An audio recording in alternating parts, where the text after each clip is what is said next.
Olá, então vamos para mais um exercício do livro Cálculo B da Miriam Gonçalves e da Diva Fleming.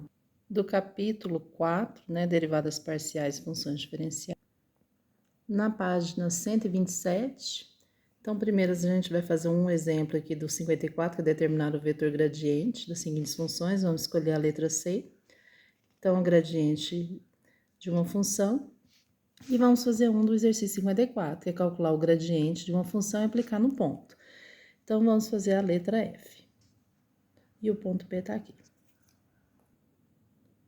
Então, o exercício 54, que pede para a gente calcular o gradiente, a função vai ser a função W, que é igual a 2 vezes x ao quadrado, vezes y à quinta, vezes z. Bem, para calcular o gradiente, o que a gente tem que lembrar? Gradiente é um vetor, onde a primeira coordenada vai ser a derivada desta função em relação à primeira variável, que é x. Segunda coordenada vai ser a derivada da mesma função em relação à segunda variável, que é y. E a terceira coordenada vai ser a derivada dessa mesma função em relação à terceira coordenada, que é z. Então, essa função w aqui é uma função que depende de x, de y e de z. Então, na primeira coordenada, a gente deriva em relação a x, segunda derivada em relação a y e a terceira coordenada a gente deriva em relação a z. Então, quando a gente quer derivar essa função em relação a x, o 2, o y, a quinta e o z, a gente vai tratar como se fosse uma constante, como se fosse um número. Então, é como se a gente tivesse um número vezes x ao quadrado. Então, como que fica a derivada de um número vezes x ao quadrado? Vai ficar o número, nesse caso vai ser o 2, y à quinta e z, vezes a derivada de x ao quadrado. Bem, a derivada de x ao quadrado é 2x. Agora, derivando essa mesma função em relação a y, o 2x ao quadrado e o z é como se fosse um número multiplicando y à quinta. Então, como que fica a derivada dessa função em relação a y? Vai ser o número, então, 2x ao quadrado vezes z, vezes a derivada de y à quinta.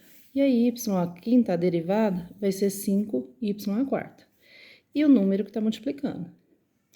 Bem, derivar esta mesma função em relação a z, a gente considera o 2x ao quadrado e y à quinta como se fosse um número, multiplicando z. Então, constante como se fosse um número. Então, como que fica a derivada? Vai ser a constante, que é o 2x ao quadrado e y à quinta, vezes a derivada de z. Derivada de z dá 1. Então, agora só fazendo as multiplicações, vai ficar 2 vezes 2x vezes y à quinta vezes z, 2 vezes 2 fica 4x, y à quinta vezes z.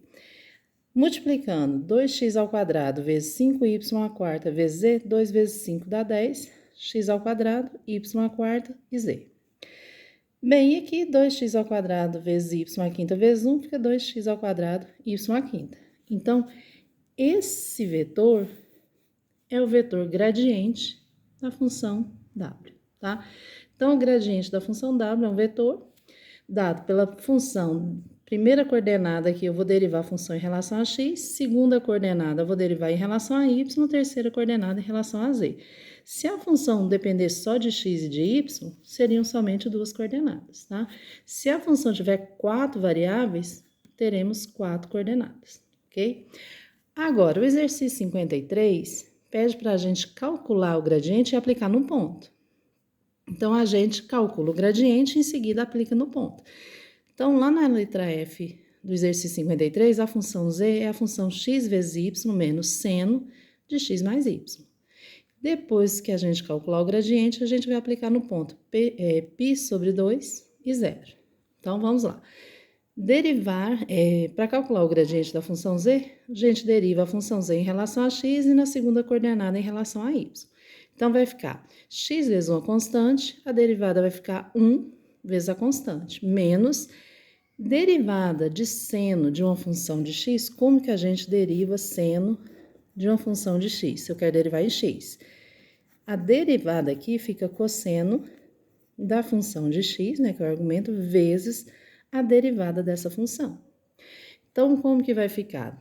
Nossa função de x é essa. Então, a derivada de seno vai ficar cosseno do argumento, vezes a derivada dessa função em relação a x. Então, derivando x mais y em relação a x, vai ficar 1 mais 0, porque y é uma constante em relação a x. Então, como se fosse um número.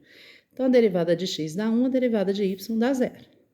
Na segunda coordenada agora, vamos derivar essa mesma função agora em relação a y. Então, vai ficar constante vezes y, a derivada vai ser a constante. Então, tá aqui. Derivada de y, pus 1. Menos seno de uma função de y. E aqui, então, vai ser a mesma história. Se agora eu tenho uma função de y, a derivada vai ser cosseno do argumento vezes a derivada dessa função em relação a y.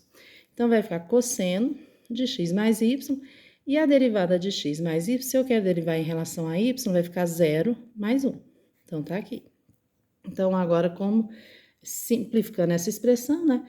1 vezes y, tá aqui, dá y, cosseno de x mais y vezes 1, então 1 vezes cosseno, dá o próprio cosseno. Então, menos cosseno de x mais y. X vezes 1 fica x, aí vem cosseno de x mais y vezes 1, então 1 vezes cosseno fica cosseno de x mais y, ok?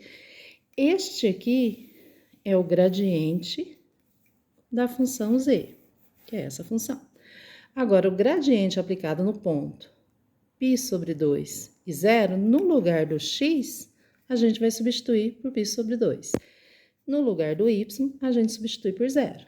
Então, vai ficar 0 cosseno de π sobre 2 mais 0, segunda coordenada agora, π sobre 2 menos cosseno de π sobre 2 mais 0.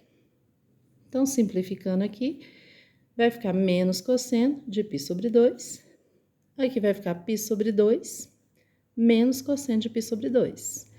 Lembrando que aqui é o ângulo 0, aqui é o ângulo π, aqui é o π sobre 2. A projeção deste ângulo no eixo x nos dá o cosseno. Então, a projeção deste ângulo π sobre 2 no eixo x me dá o valor do cosseno. Então, esse aqui é o próprio zero. Então, cosseno de π sobre 2 dá 0, né, que seria 90 graus. Cosseno de π sobre 2 dá 0. Ou seja, na primeira coordenada ficou 0. Segunda coordenada ficou π sobre 2 menos 0. Então, π sobre 2. Então, o gradiente da função z aplicado no ponto π sobre 2 e 0 vai ter como resposta o vetor 0 e π sobre 2. Ok?